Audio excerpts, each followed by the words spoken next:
ሰላምና ጤና በያላችሁበት ዓለም ዳርቻ ሁሉ ይሁንላችሁ። በዛሬ ትምህርታችን ከብዙ እህቶች በተነሳለኝ ጥያቄ መሰረት የማህፀን ኢንፌክሽን የመከሰት የመፈጠር እድልን በላቀ ደረጃ የሚከላከሉ ሙሉ በሙሉ ተፈጥሯዊ የሆኑ አትክልቶችና መንገዶችን እነግራችኋለሁ። እህቶች እባካችሁ በጥሞና አዳምጡኝ። ጊዜያችሁን ከሰጣችሁኝ ያለምንም የጎንዮሽ ጉዳት ተፈጥሯዊ በሆነ መንገድ የማህፀን ኢንፌክሽንን የምትከላከሉበትን መንገድና ዘዴዎች እነግራችኋለሁ። የምነግራችሁ ሐሳቦች በበርካታ ጥናቶችና ሳይንሳዊ ምርምሮች የተመሰከረላቸው ናቸው። ከብዙ አክብሮትና ትህትና ጋር ትምህርቱን ላይክ ማድረጋችሁን አትዘንጉ። የእናንተ ላይክ በቀጣይ ይዤ ለምመጣው ትምህርት አቅም ብርታት ይሆነኛል። ይህ ትምህርት በውስጡ ሁሉም እህቶች ሊያውቋቸው የሚገቡ ጠቃሚ መረጃዎችን ይዟልና እባካችሁ ሼር አድርጉላቸው። ይጠቀሙበታል፣ ያተርፉበታል። ለቻናሌ አዲስ የሆናችሁ ሰዎች ዶክተር ዳኒ ይባላለሁ። ቻናሌን ሰብስክራይብ በማድረግ ከጎን ያለውን የደውል ምልክት አንዴ በመጫን በምለቃቸው ትምህርቶች የራሱንና የቤተሰቡን ጤና ይጠብቁ። የመጀመሪያው በፕሮባዮቲክ የበለጸጉ ምግቦች ናቸው። ፕሮባዮቲክ ተብሎ የሚጠሩ የባክቴሪያ አይነቶች ናቸው። አንዳንድ ምግቦች በውስጣቸው ጠቃሚ የሆኑ ባክቴሪያዎችን ይዘዋል። እነዚህ ባክቴሪያዎች ፕሮባዮቲክ ተብሎ ይጠራሉ። በፕሮባዮቲክ ባክቴሪያዎች ከበለጸጉ ምግቦች መካከል እርጎና ከፊር በዋነኝነት ይጠቀሳሉ። እርጎና ከፊር በውስጣቸው ከያዟቸው ጤናማ የባክቴሪያ አይነቶች መካከል የላክቶባሲለስ ዝርያ የሆኑ ባክቴሪያዎች ይጠቀሳሉ። እነዚህ ባክቴሪያዎች በሚከተሉት 3 መንገዶች የማህፀን ኢንፌክሽን የመከሰት እድልን በላቀ አቅምና ብቃት ይከላከላሉ። አንደኛ፣ ለማህፀን ኢንፌክሽን ዋነኛ ተዋናይ የሆኑ ባክቴሪያዎች ፈንገሶች እንዳይራቡና እንዳያድጉ በማድረግ ኢንፌክሽን የማስከተል እድልና አቅማቸውን ያወርዳሉ። ሁለተኛ፣ ማህፀን ዙሪያ በቂ የላክቲክ አሲድ ምርት እንዲኖር በማድረግ ለጎጂ ባክቴሪያዎች የማይመች ሁኔታና ኢንቫይሮንመንትን በመፍጠር እድገታቸውን ያቋርጣሉ። በሶስተኛ ደረጃ በውስጣችን ያለውን በሽታን የመከላከል ስርዓት በማጎልበትና በማጠንከር ሰውነታችን በሽታን በሚከላከልበት ስርዓት አማካኝነት ጎጂ ፈንገሶችን፣ ባክቴሪያዎችን አሳዶ እንዲያጠቃ ከሰውነታችን እንዲያስወግድ ይረዳሉ።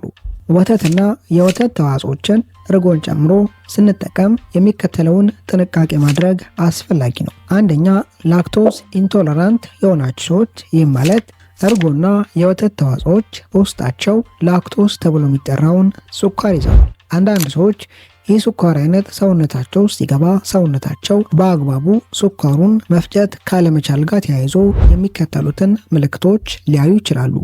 የሆድ መነፋት፣ ግሳት ማለት ማስቀመጥ፣ ወደ አካባቢ ህመም፣ የማስታወክ ስሜትና አንዳንድ የቆዳ ችግሮች። እርጎና የወተት ተዋጽኦችን ስትጠቀሙ ከላይ ጠቀስኳቸውን ምልክቶች የምታዩት ሰዎች የምትጠቀሙት እርጎ ላክቶስ ፍሪ ላክቶስ ስኳርን ያልያዘ መሆኑን ማረጋገጥ ያስፈልጋል። የምትገዙት እርጎ ላይ ከላዩ ላይ ላክቶስ ፍሪ ከላክቶስ ነፃ የሚል አይታችሁ ገዝታችሁ መጠቀም ያስፈልጋል። በቀን አንድ ጊዜ ጠዋት ላይ 1 ብርጭቆ እርጎን መጠቀም ለማህፀን ኢንፌክሽን የመጋለጥ እድልን በላቀ ደረጃ ይከላከላል። ሁለተኛው ክራንቤሪ ፍሬ ነው። ክራንቤሪ ፍሬ የሽንት ቧንቧ ኢንፌክሽን የመከሰት እድልን ከማስቀረት በተጨማሪ ለማህፀን ኢንፌክሽን የመጋለጥ እድልንም ያጠባል፣ ያወርዳል።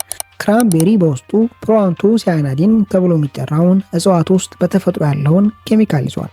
ይህ ኬሚካል በሚከተሉት 3 መንገዶች የማህፀን ኢንፌክሽን የመከሰት እድልን ይቀንሳል። አንደኛ፣ የሽንት ቧንቧ ግድግዳና ማህፀን ላይ ጎጂ ባክቴሪያዎች እንዳይራቡ እንዳያድጉ በመከላከል ኢንፌክሽን እንዳይከሰት ያደርጋል። ሁለተኛ፣ ክራንቤሪ የጸረ ብግነት ባህሪና የኦክሳይድ ውጥረትን የመከላከል አቅም ያላቸውን ኬሚካሎች ይዟል። እነዚህ ኬሚካሎች ማህፀን አካባቢ የሚፈጠሩ እብጠቶች፣ የህዋሳት መቆጣቶች ወደ ቁስለቶች፣ ኢንፌክሽኖች እንዳያድጉ አስቀድመው የመከላከል ስራን ይሰራሉ።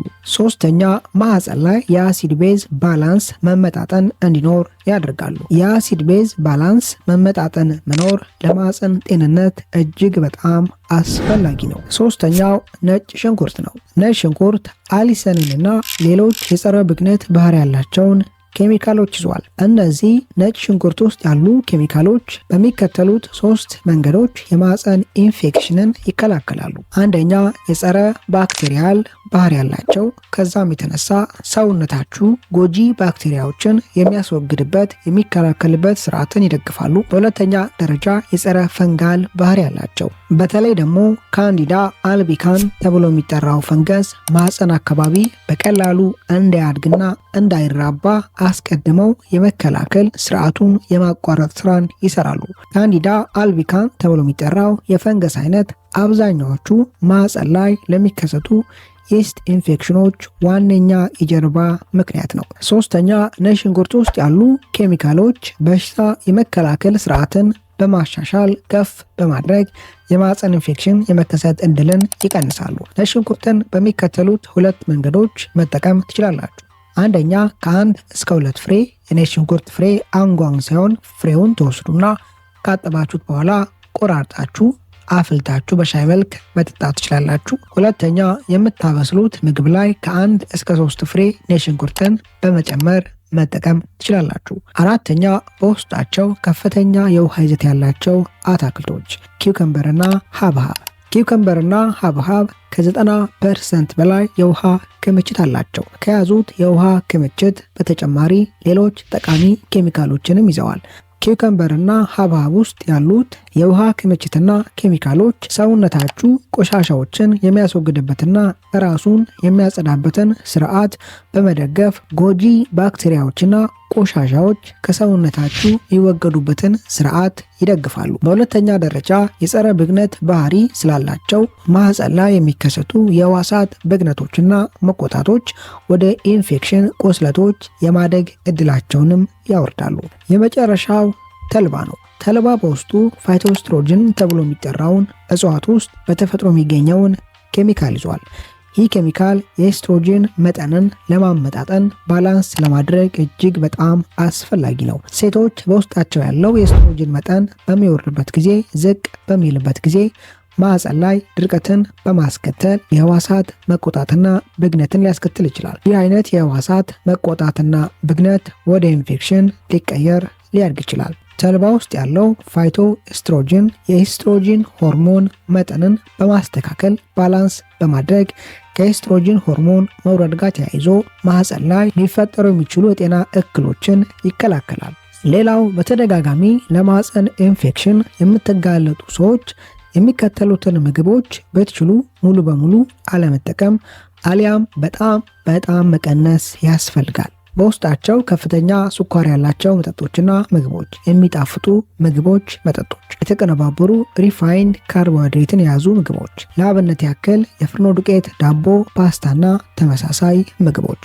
እነዚህ ምግቦች በመቀነስ ቢቻል ደግሞ በማቆም በተቃራኒው አትክልቶችንና ከላይ ጠቀስኳቸውን ምግቦች አዘውትሮ በመመገብ በቂ ውሃን በመጠጣት የማህፀን ኢንፌክሽን የመከሰት እድልን ሙሉ በሙሉ ማስቀረት መከላከል ይቻላል። አሁንም እዚህ ላይ የጠቀስኳቸው ምግቦች የማህፀን ኢንፌክሽን የመከሰት እድልን ያስቀራሉ እንጂ አስቀድሞ የተፈጠረ ኢንፌክሽንን አይፈውሱም፣ አያክሙም። አስቀድሞ ኢንፌክሽን ተከስቶ ከሆነ ተገቢውን ሕክምናና ምርመራ ማድረግ ያስፈልጋል።